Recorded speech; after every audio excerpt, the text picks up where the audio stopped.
My name is Mark Halawa. I was born and raised in Kuwait to a secular Muslim. We called ourselves Palestinian. We had a Jordanian passport at the time, but we called ourselves Palestinian family. So secular Muslim Palestinian family. Lived in Kuwait like everybody else. All along, I know that my grandmother is Jewish, but I did not know that that would make me a Jew later on, 26 years of my life.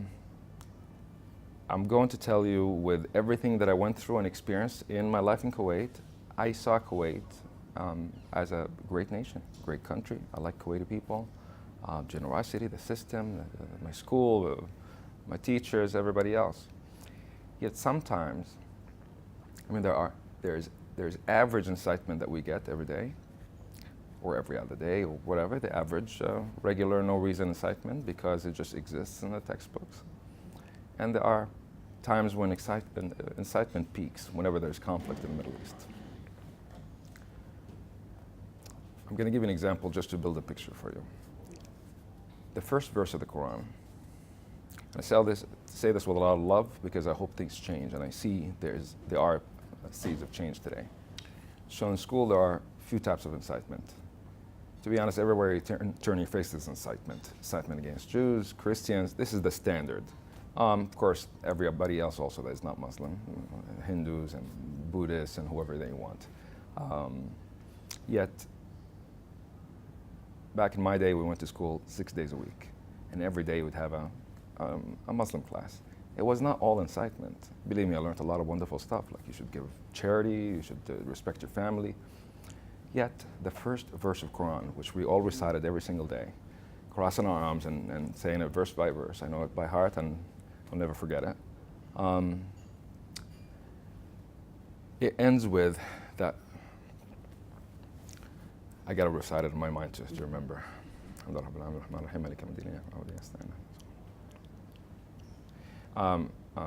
Give us the righteous path, the path that you have bestowed upon us, bestowed upon all the peoples, except those who went astray and those who God frowned upon. The explanation right under, and you'll see this in prints that are available in the United States of America, those who went astray are the Christians, and those who God frowned upon are the Jews. We are told the Christians, this is the double take. This is where people play around with the mentality and you could never get a straight answer. Christians are people of the book. Jews are people of the book. Wow. We got to respect and acknowledge these faiths. But at the same time, Christians back then and Jews back then are not the same as the people today.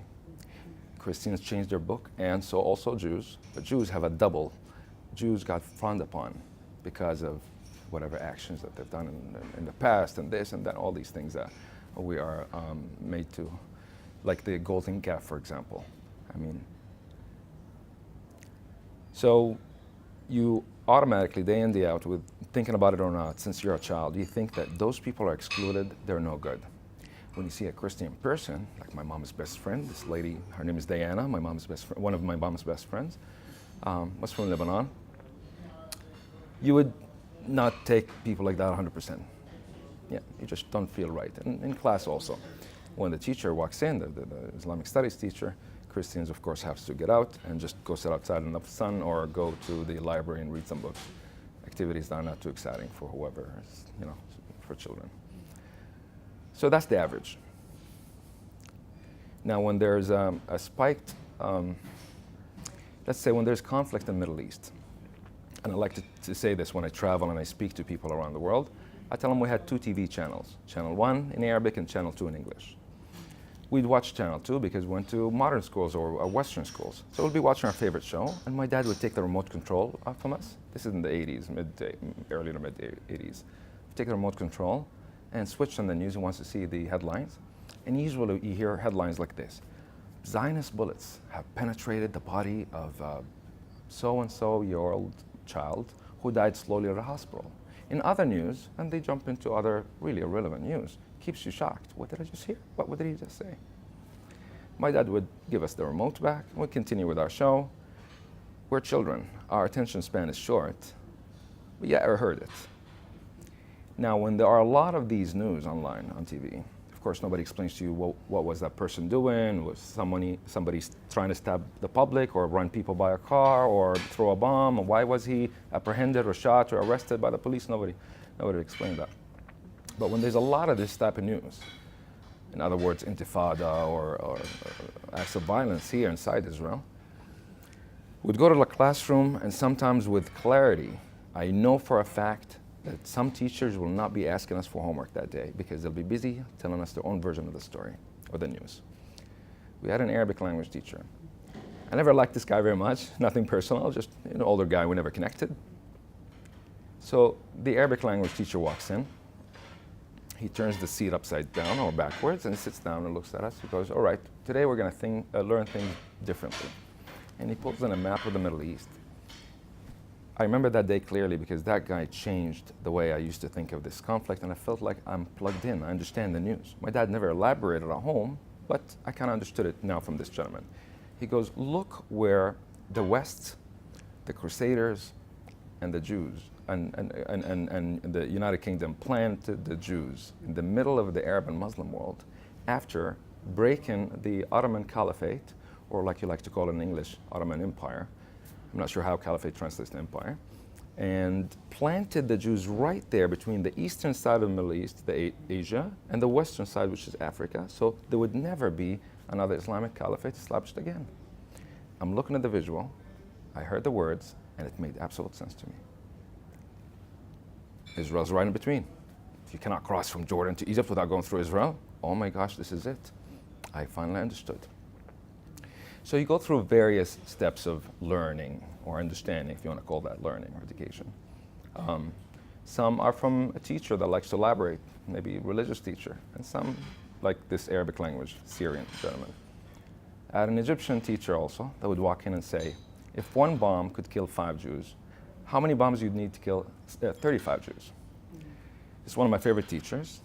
I was always good at math. My policy was to put my hand up and think of the answer right away. And sometimes you put your hand up and you just want to answer. You don't want to be that student. But I heard the question that justifies the idea of killing someone because they're different. Because in a text somewhere that is disputed, by the way, I learned today between Shiites and Sunnis, that's not today's topic, it says that those people are no good. They don't exist. And that education means that those people are not just regular infidels, like they're really infidels, as in like their property is yours, their women are yours, their houses are yours. Yeah, from a young age. There's no way you could dispute this. And it's not like we had internet or YouTube or Facebook or communication of social media like today. Everywhere you turn your face, from the 2 TV channels or the teachers that you have at school that you supposedly trust, and from your parents, you know, luckily my parents were not inciting so much at home. And that's how we grew up. I'm not going to say there was one trigger point. There was various trigger points. And when I was a kid, I mean, I went to a private school. Some people would go to a public school and they would learn less like I had an English curriculum that I had to learn grammar and stories and things that kind of opened my mind a little bit. And I watched North American TV. American shows were my favorite, my brothers and sister. Yet, at some point, first of all, just to go back at what I mentioned at the beginning, my father is an avid supporter of the Palestinian cause, if we could call it a cause. My dad was born in 1945 in a place called Beit She'an in northern Israel. So when the British Mandate of Palestine existed. My dad was one of the first supporters of the PLO in Kuwait. Yasser Arafat, as you might know, lived in Kuwait and was also an engineer like my father. The PLO was established in Jerusalem long ago, long before, maybe a decade before, but it was dead. So this guy re-established it, and my father was one of the first 300 donors to give a portion of the salary to this gentleman, this charismatic, evil gentleman. So since he was very involved in the Palestinian Liberation Organization and supported their activities, we were also involved as children. There was a lot of activities as children. There was afternoon clubs and there was summer clubs. I was a part of Boy Scouts. Because of my dad's connections, sometime I would want to hold a Palestinian flag. There's one big Palestinian flag, and I want to be the guy holding it as a child. So I would ask my dad to ask people. I had to memorize poems glorifying martyrdom. I cried a few times. This is we were a part of a, let's call it a country club. There isn't much of country clubs in Kuwait, but it was a club of some sort, like for our families. And usually I'll be playing around and doing activities that I like, or pedaling one of these, little pedal boats, and this is what I do. But when there's an event and there's a lot of officials invited and there's a stage erected, I'm standing there dressed like a Boy Scout, practicing the lines I've been practicing for days, and just ready to just hammer it. And they tell you, just scream at the top of your lungs. So I sit down and scream, and you get emotional. You see all these people, and that you moved, sitting in front of you, Kuwaiti officials, of course. Kuwaitis are wonderful, generous people. God have blessed them with wealth, natural wealth, and they helped the Palestinians immensely. So, what was a trigger? There wasn't one specific trigger, but there were many. I'd like to mention this one simple one. When the Gulf War happened, we're on vacation. Then we had to go to Jordan because we had an apartment there.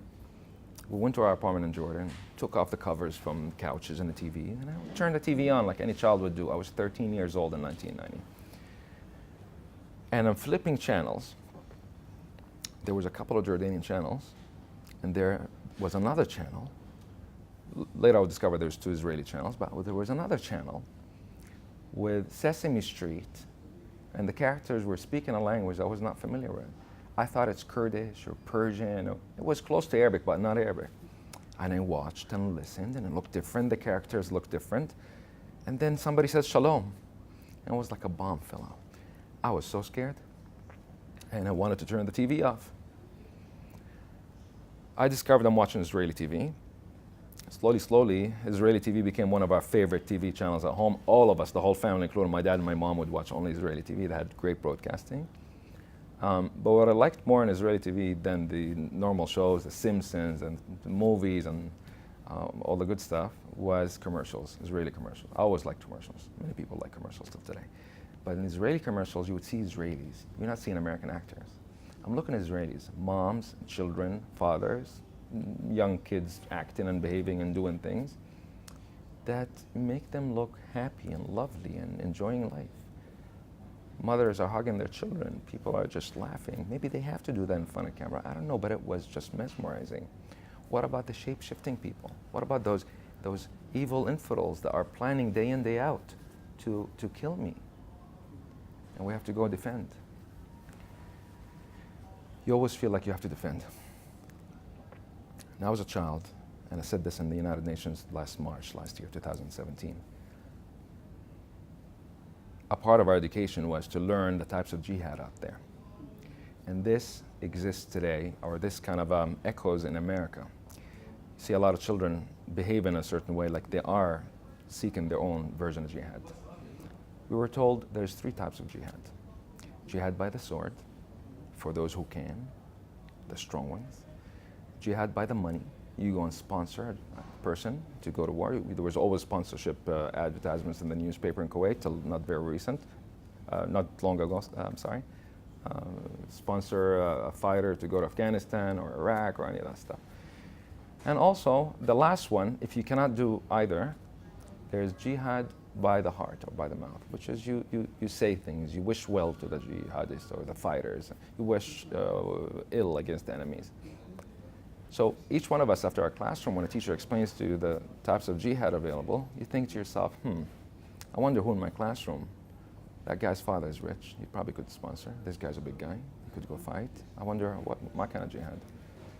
So unfortunately, I see these trends today in the United States of America, especially on campuses, by students who just also incite and mention the worst things that I've learned as a child, still being mentioned today in the United States of America, that poisons the minds of idealistic, simple children. There are children, after all, 18, 19-year-old kids that go to university, and they don't know any better, and you get caught. And they tell you stories, and suddenly you have a lot of friends, and you fall into the hoopla. Next thing you know, you hate America, and starting to, all of what you see on TV. I'm not trying to simplify things, but I don't see it any other way. I went to university in Canada. I traveled America extensively. I just came back 2 days ago. And it's just sad to see what we suffered from as children and what we ran away from the Middle East we ran away to find a good life or better life in the Middle East. And now we've seen this poisoned in a way where our children could be sucked into either a jihadi brainwashing or a hateful anti-Semitic act or anti-Canadian or anti-American activity, which is just sad. But there are people that know how to work. They know how to teach and know how to incite. I went to university in Canada between 1999 and 2004. At my time, I was busy with activities as the usual student activities, studying this, that, frat house, fraternity. But then I noticed that there were people lobbying on campus, calling themselves Palestinians, call themselves, pro-justice and freedom and human rights. None of them were Palestinian. I was the most Palestinian out of all of them. And they would just recruit and talk, and they catch those, simpleton students, and they just tell them a version of the story. And they have programs that have been worked on. I never knew who organized these things. But then from an experience going to a university or another university, I studied in a couple of schools, one in Toronto and one in London, Ontario, Canada.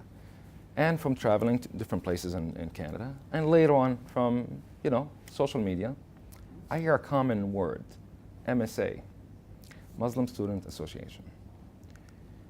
Then I hear that Muslim Student Association is working in coordination with an organization called CARE in America. Learn about CARE and look at the people on top of CARE. The top guy is a Palestinian from Gaza who have many times, his vice president actually after the San Bernardino attacks, he wished ill upon people that died or wished mercy on the soul of the person who killed, something of that sort. Please don't quote me 100%. But he made a very bad comment. And he also praised the death of certain, I think, foreign army in Syria, just because they were attacking Muslims. I would like to call these people, first of all, these are Muslim Brotherhood groups. They're well organized, known to be well organized. These are very educated people. They're not people from the street. But they have a goal. And that goal goes beyond borders. That's why they were banned in every single Muslim country, an Arab country. The majority of Arab and Muslim countries, specifically the Gulf and the heart of the Arab world, have banned them. Egypt have banned them. You probably remember what the Muslim Brotherhood did in Egypt. Jordan, they're not allowed to do any activities. Muslim Brotherhood are running Gaza today. Hamas is the military arm of the Muslim Brotherhood. In Saudi Arabia, the United Arab Emirates, Bahrain, they're banned. Qatar happens to be one of the main funders of the Muslim Brotherhood. And the soft power and a topic that is not ours for today. But the Muslim Brotherhood, from what I understand, is running freely and collecting the most amount of funding and all that stuff in the United States of America. You got a couple of guys with a serious legal team on their hands, go on and say, hi, we represent Muslims in America. Many Muslims say, oh, hey, 1 second, was there elections? Somebody told me anything? Who told you to represent me? Same thing in Gaza. And same thing in Egypt. So there's a branch of CARE also called ISNA, Islamic Society of North America, who one of my uncles lives in Florida, happens to be one of their supporters, unfortunately, a very successful businessman. Got praise from them. He has pictures on his Facebook with them. I was in Miami Beach speaking a few months ago, and a gentleman showed up, identified himself as being someone from ISNA, and he said, my aim, big smile. I just really took him at the value of the word he said. I'm looking to create partnerships with Jews and Muslims, and perhaps I would need your help. I'm like, yeah, absolutely, with pleasure. Give me a card, give me your name. I took his name and Googled him. He's an legal executive advisor for CARE, or the board of directors of CARE. This is a top guy. He had a secure clearance from your previous administration, and he appears on CNN often. And this guy is no small fish. So I call these guys, unfortunately, that you have in America, the new type of jihadists of today, the modern jihadis with a smile. They wear suits, They put a smile on, they nod your head to anything you tell them, but they look to advance Muslim Brotherhood propaganda or Muslim Brotherhood divisions within the country. You start telling people how to act and what washrooms to use and things of that sort, advise the government on. I hope people wake up to the fact that CARE are not the representatives of Muslims or peaceful Muslims. There's a lot of wonderful people that just want to assimilate, ran away from Middle Eastern woes and problems, and they just want to live. They just want to work and make a decent dollar and give a good education and food and shelter to their children. They don't want to see any of that in the Middle East. Now, if these guys, if those families were successful in avoiding people like the MSA on campus or CARE or ISNA that get involved and say we represent you, would their children avoid them? You never know. The second generation is always looking to connect and I have some sort of an identity, a religious identity. Next thing you know, they go to a student club on campus or in school and they're hooked. And you have making up stories on campus about topics they don't know anything about. Like Qatar has a propaganda TV channel called Al Jazeera, they also bought a whole bunch of news channels. Some of them I don't know what they're called, and some of them I might read here and there and believe what they're saying. Similarly, on campus, the groups that are influencing children, kids on campus, it all started with the MSA. That was the biggest group, Muslim Students Association. But then you hear about all these smaller groups that become bigger that sometimes are not even remotely connected to the word Islamic or Muslim.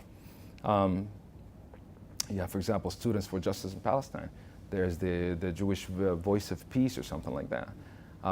You have some secular pro human rights and some even gay and lesbian that are supporting certain agendas that really is against them. These people are fooled by this kind of activities. I'm not sure exactly how do people organize, but I assume that Arab-speaking students and Muslim-speaking students, like Arabs from the Arab world of the Middle East, and Pakistani, Bengali, and those guys, those people form the foundation of such organizations.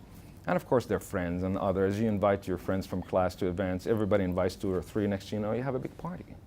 And you tell people when you want to tell people, and you choose people who you think are vulnerable, not smart enough, and they don't know what's going on. Buy them pizza, they will come over every day. If somebody bought me pizza at university when I was a young guy, I would probably go every day. And next thing you know, you get routed up and you be active. In my school, in Canada, in Toronto, I was a graduate student. I was not spending a lot of time on campus, but every now and then I would go. And I see there are, problems and pro-Palestine, pro-Israel groups. And I want to go and see what is going on, because I hear a lot of people are ganging up on Jewish students, and things were violent a little bit, and slashing tires and pushing people, intimidating, yelling at people, swastikas in washrooms. This is in Toronto, at York University.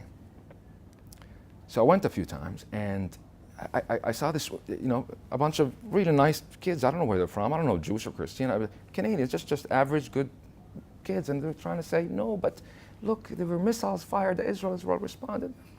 And they were citing United Nations resolutions, all that stuff. And they were speaking to a girl. I'm looking at that girl. I'm like, isn't that my neighbor from my building? She's pretending she's Palestinian. She got nice curly hair. I was like, she's not Palestinian. 1 second. She's Afghani. Her name is so-and-so. I met her. We knocked on the door. She found my cat one time. I went, and I put her at the spot. I'm like, hi, Khalida. How are you? You're pretending you're Palestinian today? And giving this guy a hard time, this geeky kid, and he's probably missing his class, trying to cite for you, looking at documents, cite for you which United Nations resolutions were broken, which not. This is not right. And there are others that, big boys, their job is to agitate and come and intimidate you. So if you have an opinion, you would run away and don't want to discuss. And yeah, it just goes like that. And the groupies expand.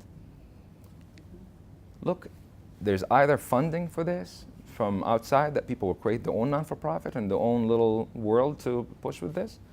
And some of them are associated with CARE and ISNA openly, like the Muslim Student Association. They're in every single campus almost, in every state in the United States of America. Those are the same guys that will learn the violent version of Quran. These guys are Muslim Brotherhood.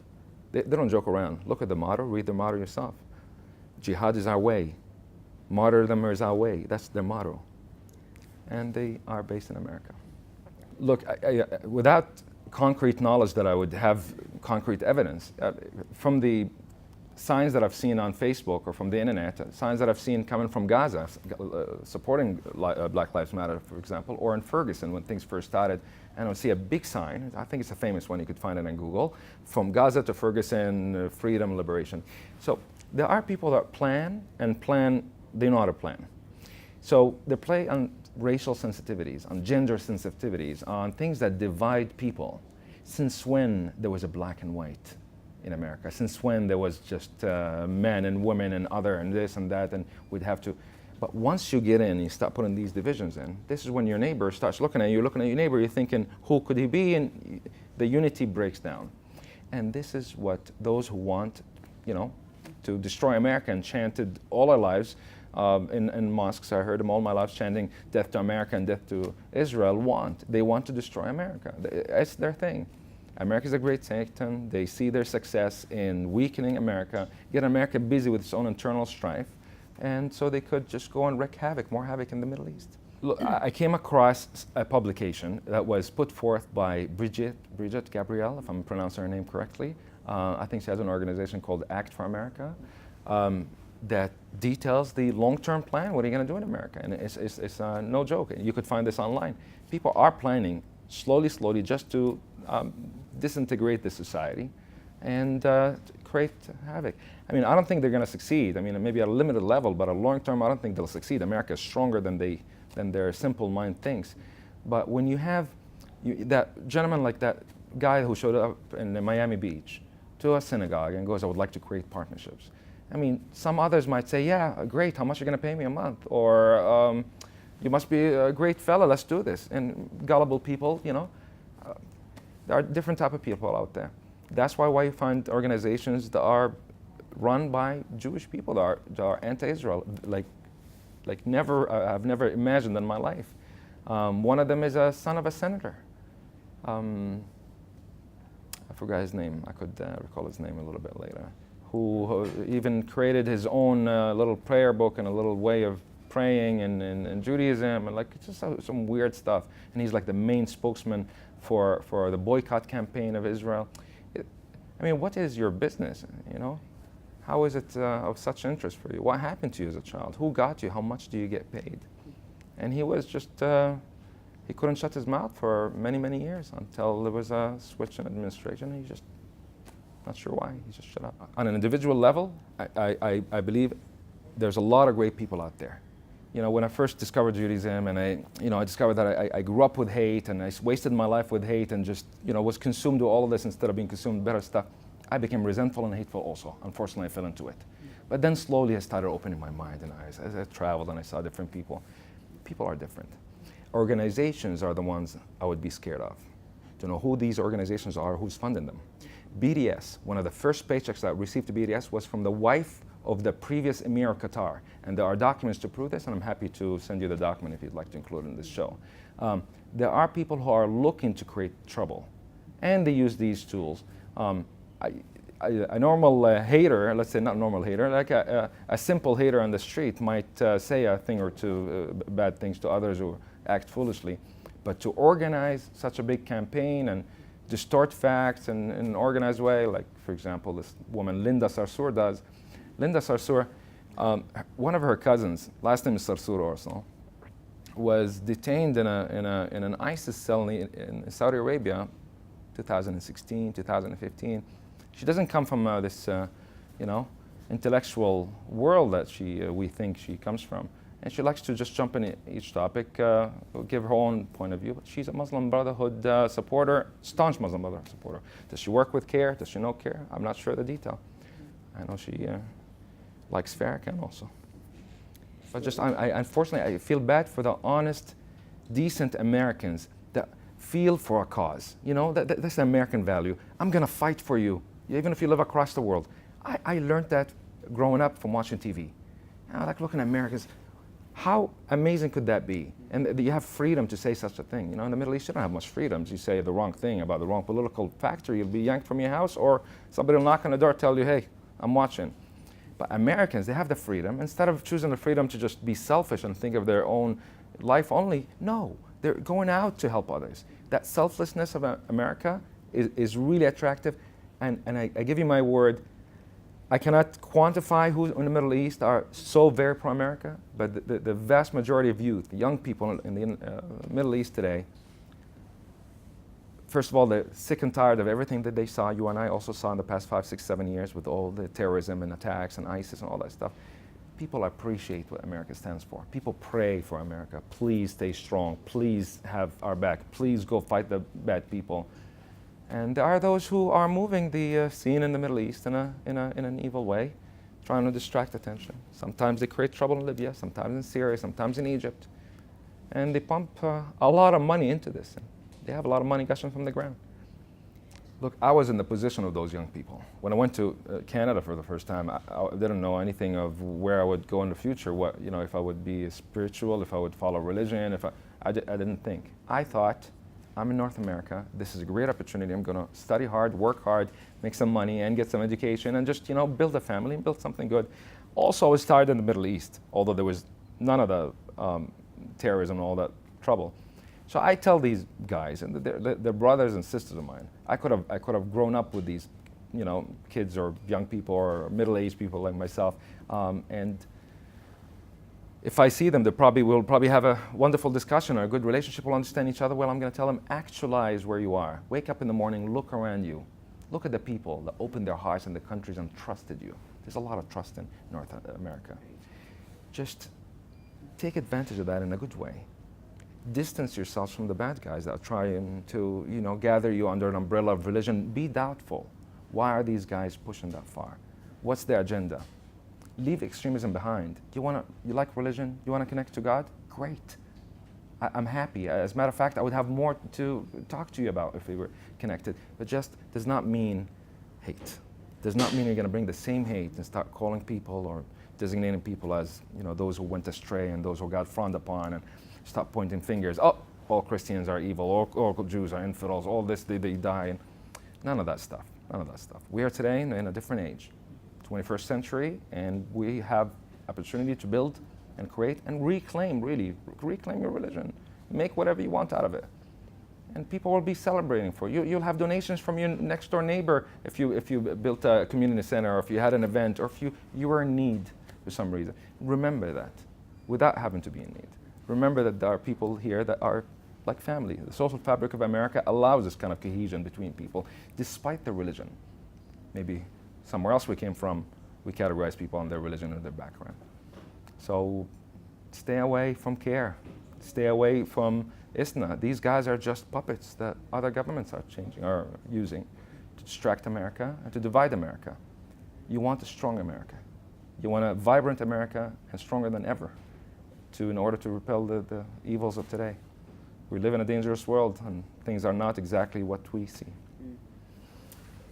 Laurie, this is a serious question. Obviously, I would advise parents to connect with their children and educate their children a little bit and make them be aware. And also, the younger people, if they watch the show, I would tell them, when you go to university or you're going to school, of course have friends. It enriches who you are to have a variety of friends around. But be aware of those who push their agenda on you, those who go out of their way to invite you to events under organizations, who want you to go to marches and start handing you signs and get you in, you know, they want a head count. And be aware of who these guys are. Also, learn about your roots. Learn who you are. Connect with who you are in order to know which direction you're going to carry on in the future. America, like they say, is a melting pot. I like to also see it, like Canada also, as a mosaic of cultures. And it's a beautiful thing to meet people from various backgrounds, see various foods, various this, various that. But know who you are and where you stand. And like everybody's interesting, you are also interesting to others who are looking at you. Just be aware and know that there are those who are well-funded, and they are looking after you. They want to find somebody like you and drag you into something that you probably do not want to get into. We all saw on TV the past few years, some people were Americans and some people were just an average people from a small town in the United States of America who end up being dragged into whether a terrorist attack or a terrorist act or bombing or brainwashed into something. Or average outstanding kids, some of them went to Harvard. And somebody will brainwash you. The mind is a strong tool. And things that people tell you, I mean, the reason some doctrines lived for so long is just because it's powerful and strong. Now, powerful in which direction? You and I might not know until you experience it and you start bubbling inside. I went through this, and I'm going to tell you from personal experience. As a child, I wouldn't think twice. Certain people were just out. They did not exist. And if they vanished in front of me, I would have probably not have felt bad or anything. It's just how you're brought up. I know it sounds, radical, but this is how it was. And this is the part where I feel horrible for life being lost growing up. I could have enjoyed more of life and looked at my neighbors differently and not waited and joked at, Christian students leaving the classroom and going out to stand in the sun and play soccer. First, I don't wish upon anybody in the Middle East or the world, but specifically the Middle East because I'm close to the Middle East with language and experiences. I don't wish on anyone to go through any of the experiences I went through or the more radical ones. Thank God my parents were secular. My dad did not like religion whatsoever. But some people, the majority of people grew up in religious homes and their neighbors are religious and the other guy are religious and you don't distinguish who's who. I thought of myself, I would like to share my experience with Arab speakers. A lot of news and media and focus and NGOs are focused on English speakers around the world or even Europe, but nothing in the Middle East, or not much on the Middle East except official news. So I created a non-for-profit. I called it Halawa Initiative, and I started making videos. I made a few videos, and I see a lot of good response from people, hundreds of thousands of hits. Sometimes people are scared to comment, but I see a lot of this, thumbs up, keep going, more and more, don't stop. So I went and created a non-for-profit in the United States, and I thought to myself, I'm just going to do this, raise funds, make a studio in my house, and just put videos out there. And also I speak at synagogues and churches and speak around North America, share my vision in order perhaps others would, understand what I'm saying and also continue with this way of thinking. Let's just approach people, but at the same time, not forget who we are and educate people about the dangers that are either away from us in a different country or in our neighborhoods. I know I must say, I'm asking everybody that watches this not to be paranoid or scared of your next door neighbor. People are like us, flesh and blood, and they just want the same things we want for our children most of the time. Yet organizations that are known, proven, and banned by Arab countries, such as the Muslim Brotherhood, in any shape or form or name, must be banned. And you have to lobby. You have to go out and make your part. In Hebrew, we call it hishtadlut. Hishtadlut is make an action. You ask God, and God controls the world. But at the same time, you have to make action. Like the story of Yaakov, of Jacob. Jacob was a shepherd. He was not an army man. But when he was seeing his brother Esau, he went and created a semi-army. And he protected his wives and children, and he put them in the back in a way. So he did pray to God that things will go well, and he will not have to go to war. And he had to make peace with his brother, which he ended up making. But he prepared, and he went out of his way to make a difference. Hishtadlut, once you ask sincerely, it stands on two legs and it goes far. Go far, educate, speak to your senator. Tell him, hi, why is this organization praying after our children? Until when? How many more attacks are we going to have until we act or say something? So, God bless America, and I hope to hear only good news.